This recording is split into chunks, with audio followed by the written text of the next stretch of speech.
Hello students, welcome to our channel Science gamma.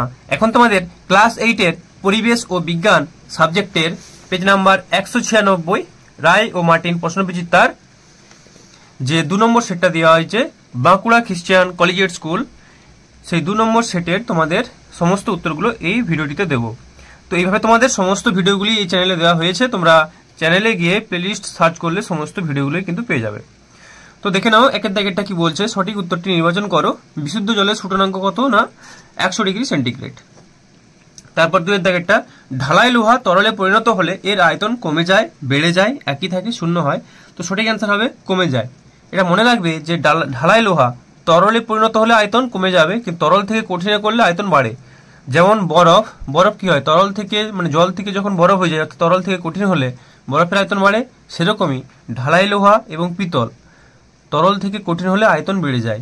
তাহলে কঠিন থেকে তরল হলে কি হবে? আয়তন কমে যায়। আশা করি বুঝতে পেরেছো। চলো নেক্সট। 3 এর দাগেটা, NaCl দ্রবীভূত হয় জল, অ্যালকোহল, বেনজিন, ইথারে। তো সঠিক অ্যান্সার হবে NaCl জলে দ্রবীভূত হয়। 4 এর দাগেটা, তড়িৎ বিশ্লেষ্য পদার্থ নয় কোনটা? অবশ্যই চিনি। এরপর 5 এর দাগেটা, রেলগাড়ির যে অংশটি বৈদ্যুতিক তার ছুঁয়ে থাকে তার নাম কি? তার নাম হচ্ছে পেন্টোগ্রাফ, বিয়েরটা।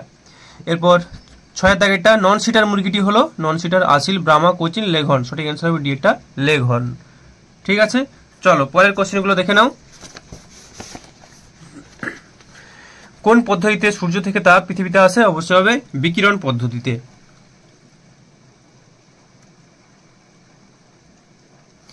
এরপর 2 দাগেরটা, মোর্চের সংকেত কি? না মোর্চের সংকেত হলো Fe2O3 ডট XH2O। এবার ব্র্যাকেটে কেউ এটাকে XH2 জায়গায় NH2O লিখতে পারো, আর ব্র্যাকেটে লিখে দিতে পারো, লিখলে ভালো হয় যে x সমান 1, 2, 3, ডট ডট ডট, যে কোনো একটা পূর্ণ সংখ্যা হতে পারে x এর মানটা 1, 2, 3, 4, 5, 6 যা কিছু হতে পারে।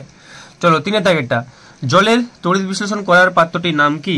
অ্যান্সার হবে ভোল্টামিটার।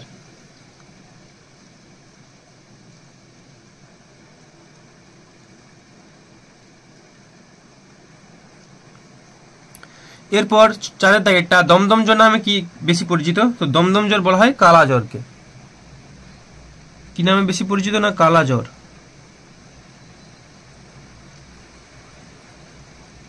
ঠিক আছে, চলো 5 এর দাগেরটা, চায়ে উপস্থিত কোন উপাদানটি রক্তে কোলেস্টেরলের মাত্রা কমাতে সাহায্য করে?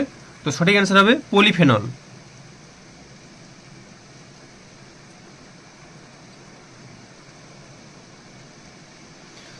এরপর 3 এর দাগের, নিচের প্রশ্নগুলির একটি বা দুটি বাক্যে উত্তর দাও।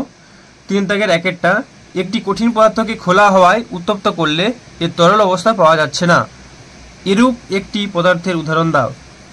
অর্থাৎ কোশ্চিনটা দিয়েছে যাদের ঊর্ধ্বপাতন ঘটে সেরকম পদার্থের উদাহরণ। তো তোমরা লিখতে পারো নিশাদল, কর্পূর। ঠিক আছে, নিশাদল একটা উদাহরণ দিতে বলেছে, নিশাদল, কর্পূর ইত্যাদি। চলো এরপর 2 দাগেটা, হিমমিশ্রের একটি ব্যবহার লিখো। তো হিমমিশ্র কি? ওষুধ এক জায়গা থেকে অন্য জায়গায় নিয়ে যেতে, মাছ মাংস সংরক্ষণে।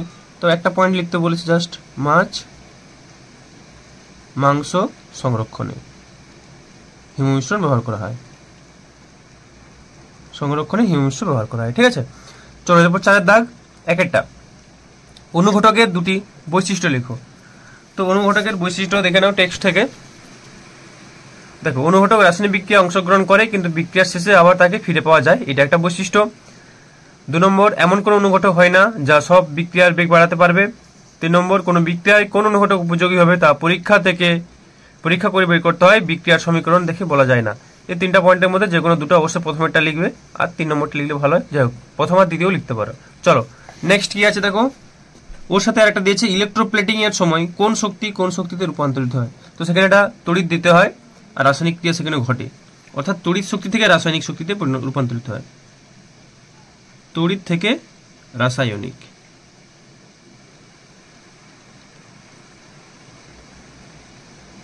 নেক্সট, তড়িৎ বিশ্লেষণ পদ্ধতিতে নিষ্কাশিত হয় এমন দুটি ধাতুর নাম লেখো। তো তড়িৎ বিশ্লেষণ পদ্ধতিতে নিষ্কাশিত হয় এমন ধাতুগুলো হলো পটাশিয়াম, ক্যালসিয়াম, সোডিয়াম, ম্যাগনেসিয়াম। ঠিক আছে, তো আমি নামগুলো শুধু চিহ্ন আকারে লিখে দিচ্ছি, তোমরা পুরো ভাষা দিয়ে লিখবে যে পটাশিয়াম, ক্যালসিয়াম এভাবে লিখবে। হ্যাঁ, সোডিয়াম, ম্যাগনেসিয়াম দুটো লিখতে বলেছে। যাই হোক, গলিত সোডিয়াম ক্লোরাইডের তড়িৎ বিশ্লেষণে অ্যানোড এবং ক্যাথোডে ঘটা বিক্রিয়া দুটি লেখো। তো NaCl এর তড়িৎ বিশ্লেষণের বিক্রিয়াটা অনেক পেজেই পাবে তোমরা, খুব গুরুত্বপূর্ণ প্রশ্ন। তো দেখিয়ে দিচ্ছি, এটা আগের পেজেও তোমাদের ছিল, জাস্ট একটু ওয়েট করো। হ্যাঁ দেখে নাও, খুব গুরুত্বপূর্ণ প্রশ্ন, এটা অনেক পেজে আছে। তাহলে ক্যাথোড বিক্রিয়া হবে Na++E থেকে হবে Na ধাতু, এটা বিজারণ হবে, ক্যাথোডে বিজারণ হয়ে অ্যানোডে জারণ ঘটে। অ্যানোডে তাহলে কি হবে Cl- থেকে আমরা Cl+E, এরকম দুটো Cl আবার যোগ হয়ে Cl+Cl/2 Cl থেকে হবে Cl2 গ্যাস। এই বিক্রিয়াটা জাস্ট লিখতে হবে, ঠিক আছে।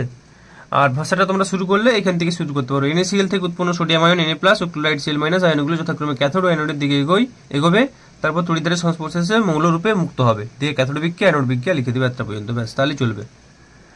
চলো নেক্সট কোশ্চেন কি আছে দেখে নেওয়া যাক।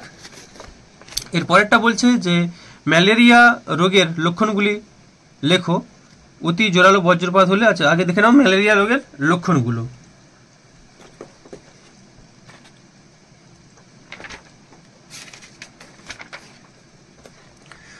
তো দেখো ম্যালেরিয়া রোগের কি কি লক্ষণ আছে।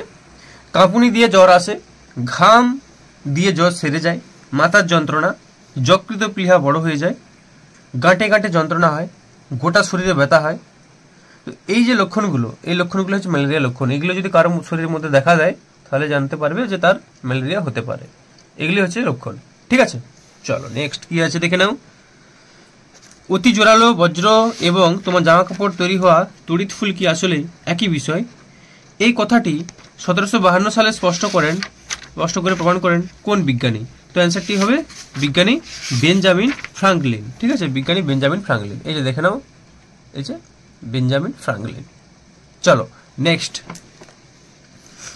খারিফ শস্য কাকে বলে? কোন ধরনের উদ্ভিদ চাষ করলে মাটির নাইট্রোজেনের পরিমাণ বেড়ে যায়? তো খারিফ শস্য তোমাদের দেখিয়ে দিচ্ছি।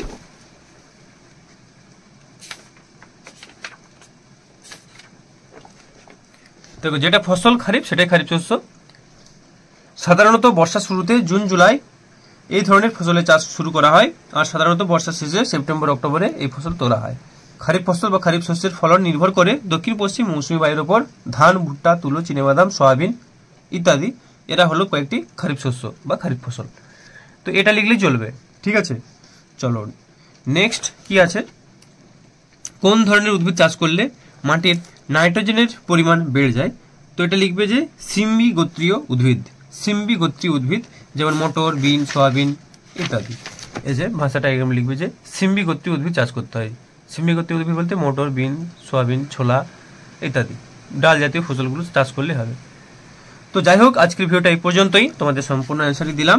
এরপরের ভিডিও তোমাদের 3 দাগটা অর্থাৎ 3 নম্বর অধ্যায়টা দেবো, মানে 3 নম্বর সেটটা। যাই হোক, তোমার চ্যানেল নতুন হয়ে থাকলে ভিডিওটি অবশ্যই লাইক করো, চ্যানেলটিকে অবশ্যই সাবস্ক্রাইব করো। ওকে, সকলে ভালো থাকো, ধন্যবাদ।